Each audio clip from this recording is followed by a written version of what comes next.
예, 그럼 지금부터 웹로그 쪽 분석 내용을 좀 살펴보도록 하겠습니다. 먼저 첫 번째, 웹로그 포맷을 좀 이해를 하셔야 됩니다. 그래서 첫 번째가 W30 타입이죠. 이것은 일반적으로 쓰시는 IIS에서 남는 로그 포맷을요, 이렇게 부르고요. 그리고 두 번째 NCS입니다. 이것도 마찬가지로요. 아파치 많이 쓰시죠? 예, 거기 남는 형태를 좀 언급을 하고 있습니다. 그래서 형태를 먼저 간략하게 좀 살펴보시죠. 첫 번째, W30 포맷입니다. 그죠? 날짜 나오고요. 그 다음에 시간, 그 다음에 사용자 IP 혹은 공격자 IP가 되겠죠. 그 다음에 메소드, 그리고 페이지 설정료에 따라서 뭐 응답 코드라든지 웹브라우저 종류가 나옵니다. 여기서 한 가지 뭐 기억하실 부분들은요. 시간이 실제 저희 나라 시간에서 플러스 9시간을 좀 해주셔야 됩니다. 그죠? 그래서 그린치 시간, GMT라고 부르죠. GMT. 그래서 그 시간을 좀 따르기 때문에 저희 나라 시간으로 환산하시려면은 플러스 9시를 더 해야 된다. 그거 하나 좀 기억을 해주시고요. 두 번째 NCS 타입입니다. 예, 이것도 마찬가지로 포맷 위치에 따라 좀 차이가 있겠지만 첫 번째 여기는 보셨더니 뭐 공격자 IP 또는 이제 사용자 IP가 되고요. 그다음에 날짜가 형태가 조금 다르네요. 그죠? 11일 4월 2008년 00시 00분 7초. 예, 그쵸? 이런 형태로 NCSA는 날짜가 남더라 좀 기억을 하시고, 그 다음에 마찬가지로 메소드 나옵니다. 그리고 페이지 혹은 파라미터. 그쵸? 이런 식으로. 그 다음에 뭐 응답 코드라든지 이런 종류가 남게 됩니다. 네, 첫 번째 W3C IIS 로그 설정하는 부분들을 좀 살펴보도록 하겠습니다. 예, 그래서 IIS 그 등록 정보, 즉 기본 웹사이트 등록 정보 가시면요. 웹사이트란 부분이 있습니다. 그쵸? 웹사이트에서 보시면은 로깅 사용 있죠? 예, 여기서 이제 예를 들어서 뭐 W3C로 할 테냐 또는 NCSA 타입으로 할 테냐 형태에 따라서 로그 포맷을 달리 할 수가 있습니다. 그죠? 그리고 예, 속성 탭으로 들어갑니다. 들어가시면은 이제 확장 로깅 속성이라는 부분들을 좀 확인할 수가 있는데요. 예, 첫 번째 일반 속성은요, 로그를 남기는 주기를 말합니다. 디폴트로 기본값으로요, 매일이죠, 데일리, 그쵸, 매일매일 기준으로 남겠다. 혹은 뭐 필요에 따라서 매주, 매월 이렇게 또 하실 수가 있고요.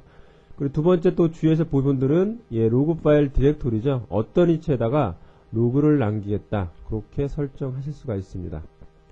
예, 그래서 여기서 뭐 한 가지 기억하실 부분들은요. 일반적으로 로그를 남는 주기, 즉 여기도 마찬가지로 나와 있죠. 새 로그 뭐 시간 간격에서 저희가 일반적으로 권고하는 사항은요. 매일입니다. 그렇죠. 매일매일 남겨서 그것들을 분석하는 것들이 좋죠.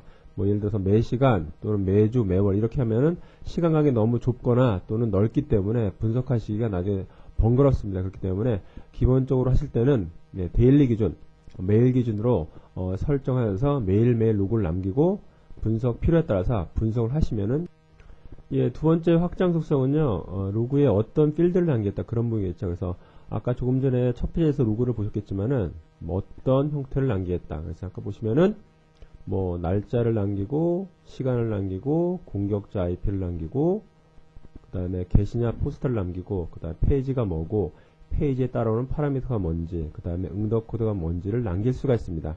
근데 제가 장표에다가요 코멘트를 하나 좀 달아놨습니다. 그쵸? 잠깐 보시면은 기본 설정으로는 해킹 흔적을 분석할 수 없다. 이유는 무엇인가? 예, 이유는요 바로 기본 설정을 하시면요 요 지금 URI 쿼리 있죠? 예, 값은 뭐 CS URI 쿼리라는 부분인데 이 부분이 체크가 안 되어 있습니다. 예, 그렇기 때문에 뒷장에 나오겠지만은 예, 공격 형태를 분석할 수가 없습니다. 예, 그 이유에 대해서 먼저 살펴보도록 하겠습니다. 예, 그럼 샘플 로그를 가지고 한번 예, 분해를 먼저 해보도록 하겠습니다. 각각 필드에 맞게요. 예를 들어서 이런 예, 로그가 있다고 좀 가정을 할게요. 이것을 그래서 각각 필드에 맞게 한번 분해를 해보겠습니다. 첫 번째가 2008년 10월 26일 여기까지가 데이트라는 필드가 되고요. 그 다음에 두 번째 나온 19시 17분 16초 이 부분이 타임이 되겠죠. 그리고 그 다음 나온 것들이 뭔가요? 클라이언트 IP죠. 공격자 IP 혹은 접속자 IP가 되고요. 그 다음 네 번째가 메소드입니다. 그죠? 어떤 메소드냐? 게시냐 포스냐 나옵니다. 그죠?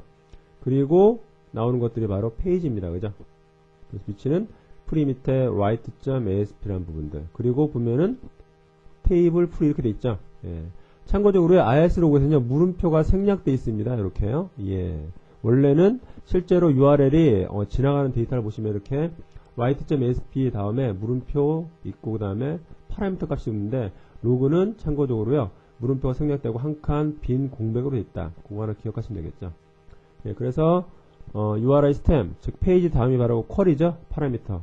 그죠? 그래서 CSI URI 쿼리라는 부분이 따라 들어오고요. 그 다음에 파라미터와 파라미터를 연결하는 앰퍼샌드 이런 것도 뭐 기본값이기 때문에죠. 들어가고요.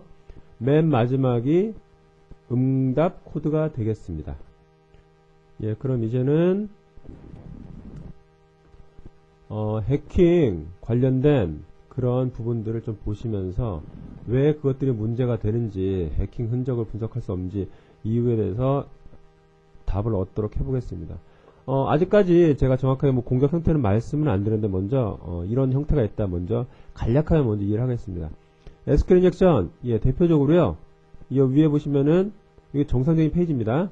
그죠? 아이디는 100번. 예, 일반 사용자가 그냥 웹사이트 들어가서 특정 메뉴를 눌렀을 때 이런 값이 넘어가더라. 그렇게 좀 이해를 하시고요. 근데 공격 형태는 어떻게 되느냐? 예, 대표적으로 여기 보시면은 100 다음에 특수문자 있죠? 이걸 보통 이제 싱글 쿼테이션이라고 부른대요. 이 부분. 그쵸? 예, 이런 것들이 제일 처음 이제 공격이 들어갈 수가 있습니다. 그쵸? 이 부분. 예. 자세한 내용들은 2장에서 좀 살펴보시고요. 여기서는 간략하게 로그 측면에서 먼저 이해를 좀 하시겠습니다. 예. 지금 첫 번째 SQL 인젝션 어느 부분에 일단은 공격이 들어갔나요? 페이지인가요? 파라미터인가요? 그쵸? 페이지 다음에 물음표 다음에 있는 것들이 바로 파라미터죠. 쿼리 스트링. 즉 예, SQL에서도 보시면은 쿼리 스트링에 공격이 들어갔습니다. 그죠?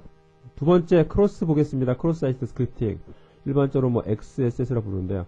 정상적인 값이 똑같이 뭐 ASP 물음표 아이디는 100번이라고 좀 가정할게요. 공격 형태도 마찬가지로요. 뭐 이런 식으로 해서 스크립트를 삽입하는 공격들이 뭐 크로스인데 이런 식으로 들어갈 수가 있습니다. 아이디 그쵸? 정상적인 100 대신에 이렇게 스크립트란 값을 넣어서 먼저 공격을 시도하는 것들이죠. 여기도 마찬가지로 어떻게 되나요? 페이지인가요? 파라미터인가요? 예, 맞습니다. 물음표 다음이니까 파라미터죠. 세 번째 다운로드 보겠습니다. 아직 뭐 자세히 설명은 안 드렸지만 형태 한번 보겠습니다. 아이디는 100번. 예, 이쪽에 프로그램 쪽에 뭐 문제가 있어가지고요. 점점 슬래시 상위로 가서 BBS 밑에 있는 bbs.asp를 다운로드 하겠다. 여기는 어떤가요? 맞습니다. 파라미터죠. 마지막 PHP 인젝션. 정상적인 것들이 ID 100. 예, 비정상. 공격이 ID 이퀄 하면서 특정 예, 원격지 홈페이지를 호출했네요. 그죠? 어떻습니까? 예, 네 가지 공격 형태가 모두 파라미터죠. 예. 이거 말고도 뭐 다양한 공격 형태가 있지만은요, 대부분 거의 한 90% 이상이요, 페이지가 아니라 요 파라미터 쪽에 공격이 들어갑니다. 그럼 어떻게 될까요? 예, 앞으로 장표를 잠깐 넘겨보시면은, 제가 아까 말씀드린 게, 기본 설정하시면은 CS URI 쿼리, 그죠? 파라미터를 남기지 않는다고 말씀드렸죠. 그럼 웹로그가 어떻게 될까요? 예, 맞습니다. 뭐 여러가지 공격 흔적을 발견하려고 하셔도 실제 웹로그에는 페이지밖에 안 남죠. 예, 그래서 반드시 IRS를 처음 설치하고 나시면은 요 CS URI 쿼리를 체크를 하시고요. IRS만 다시 리스타트를 해 주셔야 됩니다. 그죠? 그래서 뒷페이지 보시면은 이런 공격들이 들어왔을 때 그것들을 웹로그를 보고 누가 언제 그래서 결국에는 원인을 파악하고 대책을 세울 수 있는 그런 정책을 세우실 수가 있습니다. 예, 이번에 저기 메소드 종류를 살펴보겠습니다. 그게 지금 대표적으로 한 6가지를 좀 적어놨습니다. 첫 번째 헤드입니다. 예, get과 동일하고요. 그래서 페이지만을 요청을 합니다. 목적은 주로 웹서버가 다운되느냐를 한번 점검할 때 쓰고요. 헬스 체크라고 하죠. 헬스 체크. 그리고 또는 웹서버 버전 정보를 확인할 수 있습니다. 그래서 예를 들어서 뭐 웹서버 다운을 어떻게 하느냐, 이렇게 해서 뭐 헤드 한 다음에 이게 초기 페이지다 하면 계속 쏘겠죠, 주기적으로요. 그쵸? 1초마다 요청을 해서 리스판스 정상 200번이 오면은 웹서버가 다운되지 않고 정상적으로 운영된 것들이고, 혹시라도 뭐 500번 에라 이런 것들 떨어지면은 웹서버가 다운됐더라, 이렇게 확인하는 것들, 그런 부분이겠죠. 예, 그리고 두 번째는 옵션입니다. 예, 옵션을 던지면은 예, 원격지 서버의 메소드 종류를 확인할 수 있습니다. 너희 웹서버가 어떤 종류의 메소드를 지원하느냐, 뭐 헤더를 지원하느냐, get을 지원하느냐, 포스트를 지원하느냐, 그런 것들을 확인할 때 쓰고요. 세 번째 푸시입니다. 예, 뒤에 뭐 2장에서 나오겠지만요, 이거는 원격지의 파일을 생성, 즉 홈페이지를 변조할 때 주로 공격하는 그런 기법입니다. 풋에서 업로드 밑에 defacement.html을 생성하겠다. 이런 식으로 원격기의 서버에 파일을 생성할 때 요청하는 것들이고요. 예, 그리고 딜트는 정반대죠. 예, 풋과 정반대인 원격지에 있는 특정 파일을 삭제하겠다. 그럴 때 쓰시는 것들이고요. 예, 트레이스는요, 요청한 페이지 정보를 다시 한번 사용자한테 웹브라우저에 다시 띄워주는, 어떻게 보면 피드백이죠? 예, 에코라고 그러는데 이거 다시 되돌려주는 역할을 해줍니다. 그리고 마지막으로 커넥트는요, 뭐 예를 들어서 웹서버 포트 80으로 접속을 했죠. 하지만은 그 포트 80을 이용해서 다시 한번 특정 사이트에 25번 또는 기타 포트를 요청해서 어떻게 보면 프락시 포트를 이용해서요, 다른 포트를 공격할 수 있는 그런 여지를 제공합니다. 예, 그래서 뭐 흔히 특정 사이트에 80, 즉 웹으로 접속한 다음에요, 그쪽 사이트를 통해서 특정 다른 원격지 서버에 25번, 뭔가요? 포트 25번 SMTP, 메일이죠? 예, 메일 서버로 해서 뭐 스팸 메일 같은 것들을 전송할 때 쓰이는 그런. 예, 그럼 이런 메소드를 어떻게 던져서 한번 테스트를 해볼까요? 예, 직접 웹 프로토콜을 만들어 던져야 되는데, 저희는 예, 전 시간에 배웠던 그 파러스 아시죠? 그쵸? 파러스의 특정 설정을 통해서 직접 이제 던질 수가 있습니다. 그래서 파러스를 띄워주시고요. 어느 부분으로 가시냐면은 예, 툴스 메뉴 있죠? 예, 위에 상단에서 예, 6번째 메뉴로 가시고요. 여기서 매뉴얼 리퀘스트 에디터라고 있습니다. 예, 그거를 클릭하시면은 예, 요런 창이 하나 뜨죠? 요게 바로 저희가 임시적으로 특정 프로토콜을 또는 이제 메소드를 변조해서 던질 수 있는 그런 인터페이스가 될 것 같습니다. 그래서 테스트를 한번 해볼까요? 예.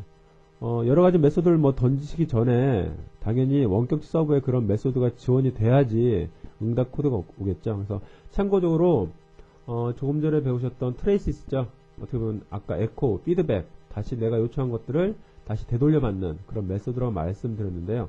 예, 그것들을 한번 테스트를 해보겠습니다. 그래서 예, 메소드는 참고적으로 대문자로 쓰셔야 됩니다. 그죠? 트레이스 쓰시고 예를 들어서 도메인을 www.evenstart.co.kr로 합니다. 그죠? 나머지 것들은 뭐 사실 변경하실 필요 없고요. 그렇죠? 그리고 밑에 보시는 샌드 버튼 있죠? 그걸 한번 눌러 보시기 바랍니다.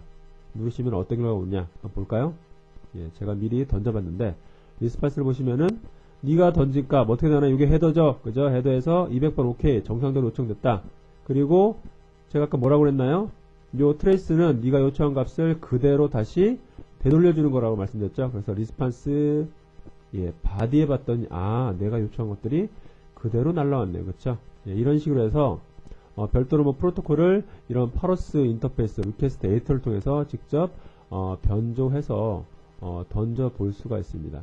예, 단 주의하실 거는요, 기타 여기 보시면 여러가지 아까 제가 put, delete 이런 것들은 홈페이지 변조라든지 원격지 파일을 삭제할 수 있는 그런 부분이기 때문에 어떻게 보면은 예, 공격으로 오인될 수가 있습니다. 그래서 이런 것들은 좀 주의하시고요. 나머지 것들 뭐 헤더라든지 옵션, 트레이스 정도는 한번 테스트를 직접 이 에디터를 통해서 한번 해보신 것도 도움이 되실 것 같습니다. 예, 이번에 이제 공격 패턴과 응답 코드의 상관관계를 좀 말씀을 드리겠습니다. 첫 번째, 그래서 SQL 인젝션을 던졌습니다. 그럴 경우 응답 코드가 두 개가 있고요. 예, 각각은 하나는 성공이고 하나는 실패네요. 그죠? 그래서 성공은 실제적으로 뭐 예를 들어서 SQL 인젝션을 던져서 제가 DB 정보를 획득했다, 뭐 그런 경우의 수가 하나 있을 것 같고요. 두 번째는 뭐냐면은 그쪽 해당 사이트의 관리자 또는 프로그램 개발자가 보안을 좀 신경 써서 별도로 페이지를 만들어 둔 거죠. 그래서 특정 이제 공격 문자를 들어오면은 예, 그쪽 페이지로 분기하거나 페이지를 띄워주는 경우, 이때도 마찬가지로 200번이 뜰 수가 있습니다. 예, 그래서 하나 주의하실 것들은요, 뭐 공격 패턴과 응답 코드를 딱 보시고 200번이다, 무조건 공격 성공했다, 그렇게 판단하시면 안 됩니다. 그죠? 그래서 반드시 공격 패턴과 응답 코드가 200번인 경우는 반드시 검증을, 그쵸? 요런 공격 코드를 다시 한번 제가 뭐 웹브라우저 같은데 한번 그대로 복사한 다음에 그대로 붙여넣기 해서 직접 쏘아보는 경우도 어떻게 보면은 판단 근거로 사용할 수가 있습니다. 예, 단 뭐 심각한 그런 공격 패턴이다, 예, 그거 직접 넣으시면 안 되죠. 그렇죠? 예, 그래서 그런 것들만 좀 주의를 하시고 패턴과 응답 코드를 예, 상관해서 좀 분석할 필요가 있다, 그런 부분도 이해를 하시고요. 세 번째 보겠습니다. SQL 인젝션 던졌습니다. 그죠? 근데 이번에 응답 코드가 302, 304. 이거는 100%입니다. 공격 실패죠. 예, 그래서 그 전 시간에 봤던 302 페이지 이동입니다. 그죠? 그리고 304는 제 로컬에 있는 컨텐츠를 예, 다시 그림 파일 같은 것도 사용하겠다. 그런 부분이죠. 기억나시죠? 그리고 네 번째 403 포비든입니다. 그죠? 페이지 접근 금지. 이것도 공격 실패가 되겠죠? 마지막으로 404 뭔가요? 예, 없는 페이지 요청했습니다. 당연히 공격 실패죠? 예, 그래서 뭐 주의할 것들이 맨 위에 것들 200번이네요. 그죠? 공격 성공일 수도 있고 실패이기 때문에 반드시 판단 근거를 가지고 다시 한번 재검증을 하셔야 된다. 그런 부분만 기억을 좀 하시면 될 것 같습니다.